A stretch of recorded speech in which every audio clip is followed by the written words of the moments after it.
Today is your last chance to remove your name from the list of outstanding warrants in San Angelo. The San Angelo City Council is holding a special meeting to discuss vacation rentals inside the city. And do you want to be a millionaire? Find out how. I'm James Bellini, and welcome to Live.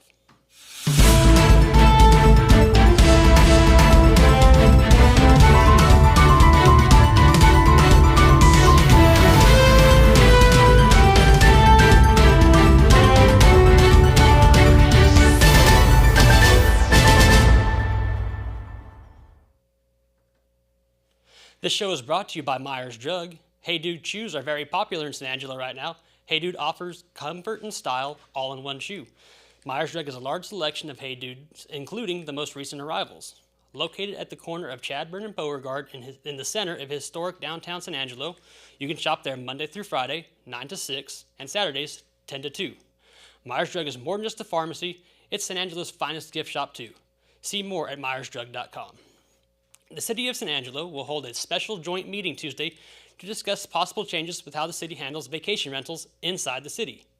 Believe it or not, the AirBnBs are very popular in San Angelo. Tourists come from across the state to visit Lake Nasworthy, go to the rodeo, and everything in between.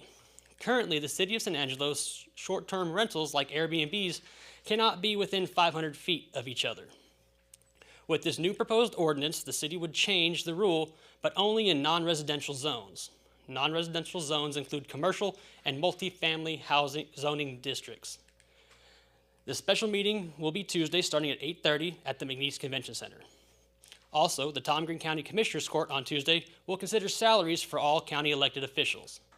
On Tuesday, during their regularly scheduled hearing, the court will continue their budget process. This week, the court will consider a salary increase of all 27 county elected officials, including themselves.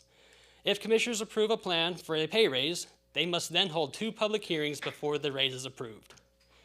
This year the budget is tight, but will the commissioners be giving out raises? Watch the show on Tuesday to find out. Speaking of big money, the Mega Millions jackpot for tonight has reached $660 million. If somebody wins, it would be the 3rd largest jackpot in history. The Mega Millions has not had a winner in 27 consecutive games. That's 3 months the jackpot has been growing. The amount has continued to rise, but the odds remain the same. 1 in 302.5 million. Should you win, you can take the 30 annual payments or one-time lump sum, which in this case would be $376.9 million, which isn't bad for the $3 per ticket price. To play the Mega Millions, you'll pick 5 numbers between 1 and 70 and 1 number between 1 and 25. For an extra $1, you can add the Megaplier, which multiplies your winnings should you win. And don't throw out your tickets if you don't hit on all the numbers. Partial matching tickets pay out too. Today is the deadline to remove your name from the San Angelo Municipal Court outstanding warrants list. The municipal courts generate a list of wanted individuals who have outstanding warrants. To remove your name from that list and avoid being on San Angelo Live, your warrant must be disposed of prior to the 4:30 deadline. If business is not taken care of, law enforcement makes it their business to locate wanted individuals at any time or any place. There's still time to resolve any issues, but you must appear in person at the municipal court, located at 110 South Emmerich Street. For alternative options, call them at 325-657-4371. Money orders, cashier's checks, cash, and credit cards are all acceptable forms of payment. And according to Google, they're less busy than normal at the moment. And it's going to be too hot this weekend to be running from cops.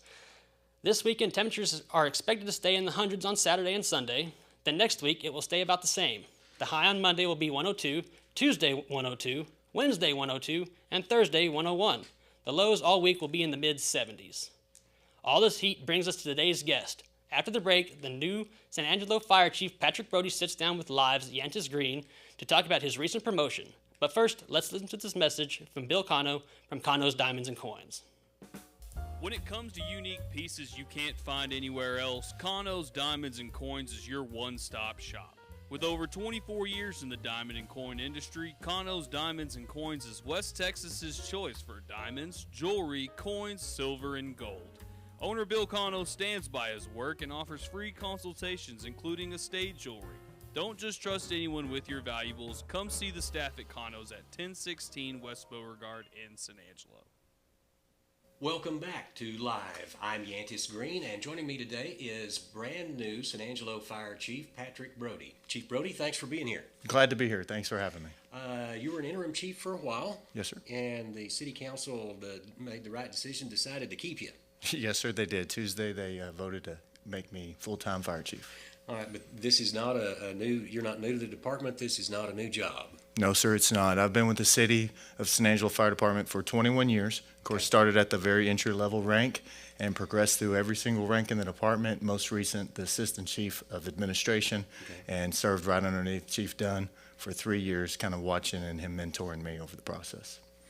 Well, it sounds like you're the right guy for the job. Well, thank you. Now we're used to talking about the fire department. You know, every time there's a fire, every time there's a wreck, you guys respond most of the time when there's a spill or something, but we just sort of gloss over San Angelo has a fire department. Well, let's talk about the fire department itself, because you have a very diverse department. Yes, sir. Well, a lot of people don't realize that the fire department in San Angelo is not just fire. We're fire, we're EMS, we're all hazard. So we have 8 fire stations. We have 8 fire trucks, 6 fire trucks, 2 ladder trucks, and a rescue company. Okay. We have 6 first out ambulances that provide 911 support. All 180 of our personnel are paramedic certified. So even if you get a firefighter on scene on a fire truck, you're getting a fully certified paramedic there. And that's pretty unique. I mean, Yes, they're sir. not just firefighters, they're not just EMTs, they're paramedics. Yes, sir. Our department it's been classified as highly certified, highly qualified, and absolutely highly capable group of men and women. And we were talking earlier, just looking around, San Angelo is a pretty diverse area, and you've got tall buildings, and you've got an airport, and you've also got brush trucks because we're out in the middle of the desert. Yes, sir. As far as the airport's concerned, we have 5 people assigned to that station. We have a structural truck, and we also have something called an ARF truck. It's an airport truck, Okay. and it is specifically designed for our indexed airport. The FAA regulates what size vehicle is there, and it's manned 24/7, of course. Okay. And so the airport is completely covered around the clock, 365. When you talk about tall buildings, we recently acquired a second frontline ladder truck, Okay. 75-foot aerial, and it covers the southwest sector of town. Of course, ladder 1 is a 100-foot platform, Okay. and it is stationed at Central Fire Station, and it covers the downtown area. Yeah, that's where most of the tall buildings are, is Yes, sir. downtown. And I mentioned brush trucks earlier because we're right in the middle of another drought. Yes, sir. And the brush comes right up to the edge of the city, or in some cases in the city. So you guys along the river corridor. Absolutely. Y'all You know, respond. over the 4th of July weekend, we were super concerned about the drought conditions. Yeah. You know, the drought index predicting that this could be a very eventful 4th of July. Yeah. Thankfully, inside the city limits, everything was very low-key. We had a few spot fires come up. Okay. And, of course, our structural trucks will respond with our brush trucks. We have about 95% of our personnel are wildland certified. And if anybody Okay. doesn't know what that means, that's a total different certification for the wildland environment Yeah. and the wildland urban interface environment. We have 3 brush trucks that are housed at Station 4. That's over on, it's right off of South Chadbourne, out by Goodfellow Air Force Okay. Base. Yeah. And they do respond anytime we have a grass fire in the city limits. And we're part of a program called the TIFMAS, Texas Interstate Mutual Firefighter Mutual Aid System. Right, okay. If there's another department across the state of Texas requesting resources, we have a group of about 40 firefighters that are certified to deploy with TIFMAS so we can go help our neighbors whenever they're having a major emergency. Okay, that is great to know. So if wherever a fire occurs, y'all are as prepared as you can be for it. For sure. And a great part about being part of the TIFMAS is when we need resources. Mm-hmm. We're in the system, we put in the request, and then we can get resources here. Okay, all right. Well, and that's important because we've got we're covering wildfires right now in at Possum Kingdom and Wichita Falls, and as dry as it is, there are going to be there are more fires across West Texas. And, The first fire out at Possum Kingdom, we had a team go out there. Okay. And whenever it became about 90% contained, they demobilized our crew and sent them home.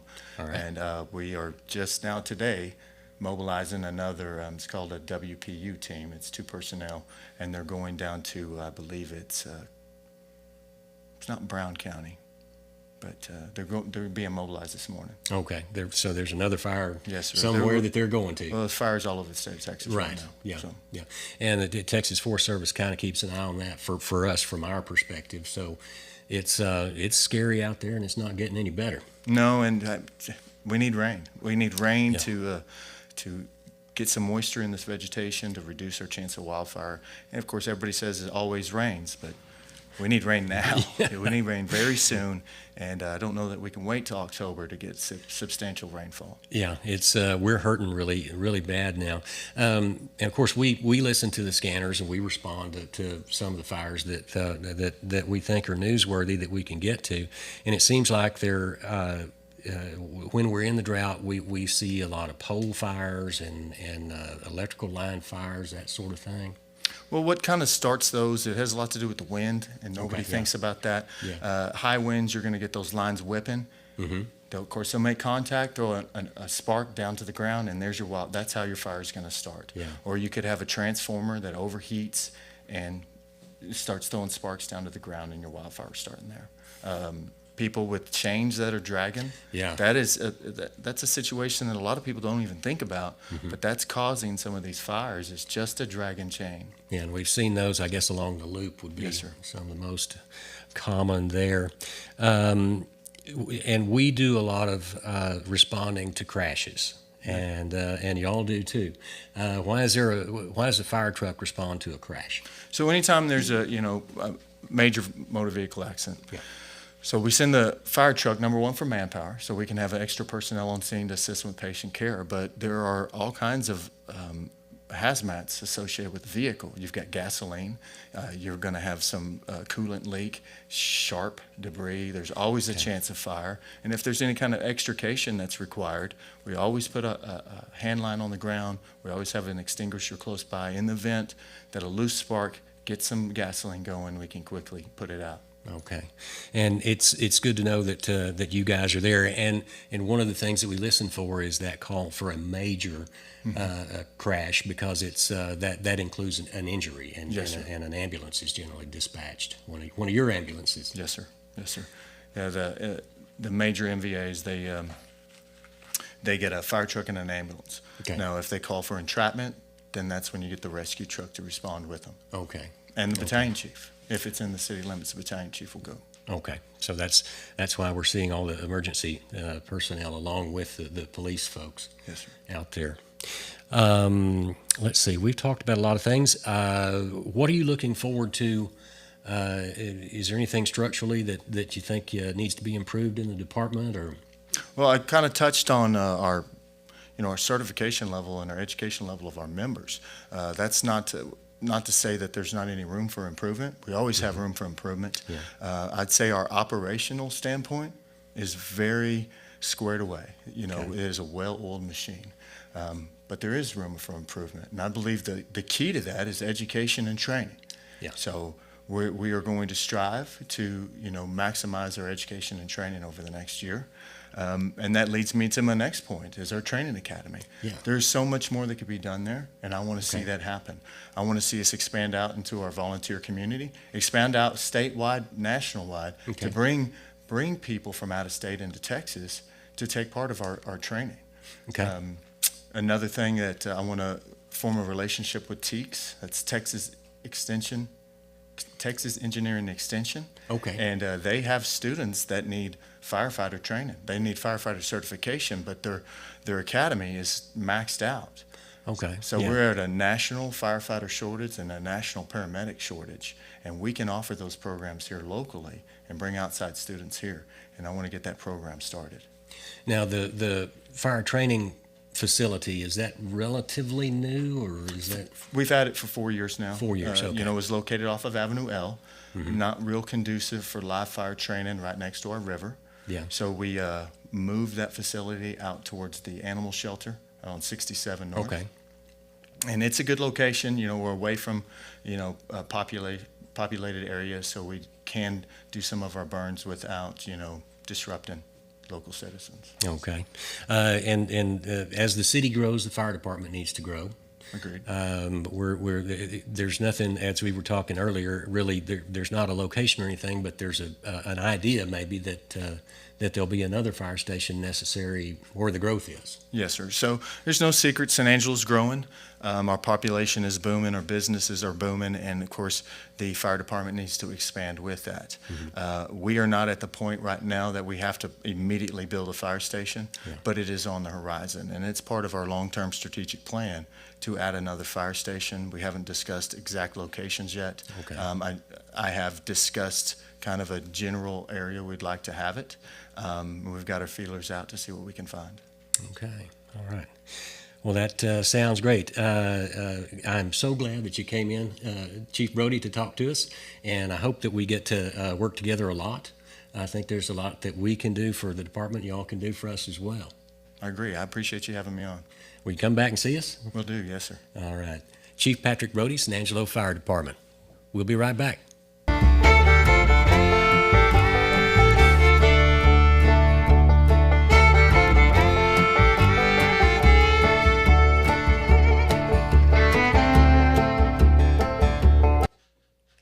Welcome back. I'd like to take this time to congratulate Chief Brody on his promotion and thank him for stopping by and speaking with us. A quick reminder, if you like the show, like us on Facebook, hit the bell on YouTube, and to catch up with the live crew Monday through Friday at 4 p.m. only on SanAngeloLive.com. For us, I'm James Bellini. Stay cool, San Angelo, and thanks for watching.